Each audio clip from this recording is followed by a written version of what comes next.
What actually is flu? Or just opening the picture somewhat wider, what is an infectious disease? Now, if you were brought up in the way I was brought up, you're quite likely to believe that an infectious disease is caused by a germ being carried over from one person to another, and then this person gets ill. Sounds nice in theory, doesn't it? And it seems that it's, there's quite a reasonable assumption, doesn't it? Unfortunately, it's a load of hogwash. You see, scientific fact shows that that doesn't happen. If you look in medical statistics, no matter what country you're in, well, almost, you can access medical statistics without any great problem. Not always correctly, but the general trend is obvious in this particular case, and that is that between 96 and 99% of the people who come in contact with a so-called infectious microbe remain completely healthy. Why?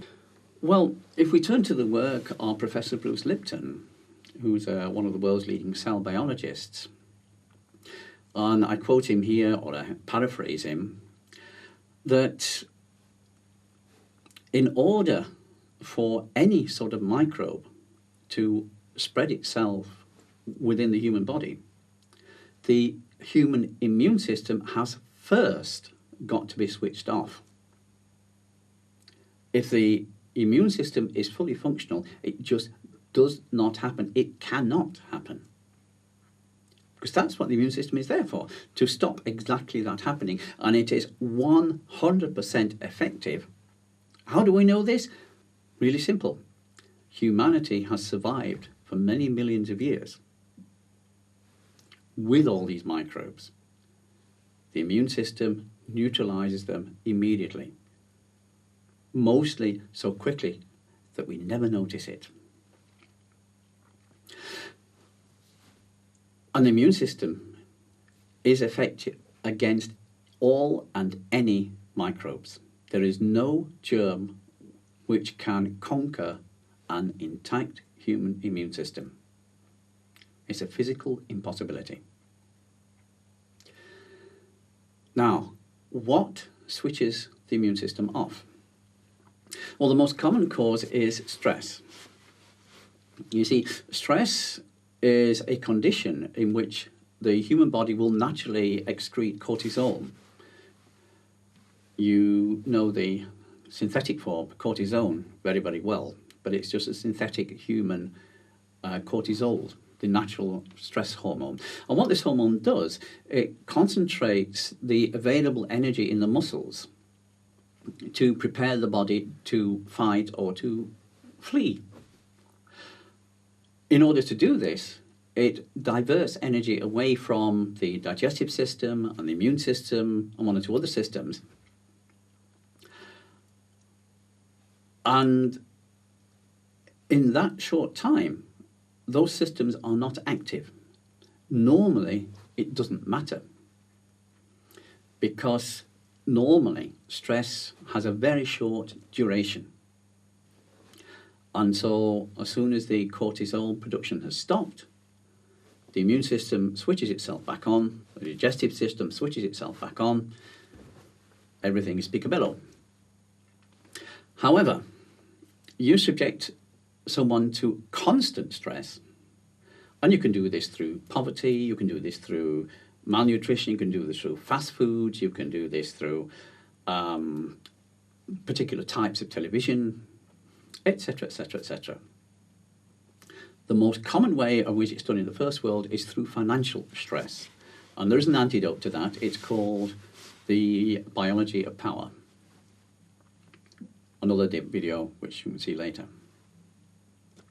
Now, if a human body is constantly producing cortisol long time, it will knock the immune system flat.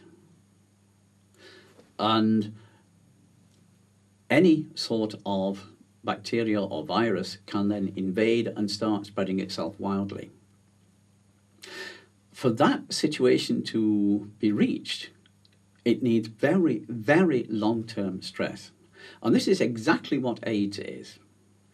Again, if you look in the medical statistics, you will see that there is no correspondence between the AIDS illnesses and any bacterium or virus, let alone so-called HIV, which is a completely harmless thing. Only around half of the people who actually have AIDS are HIV positive.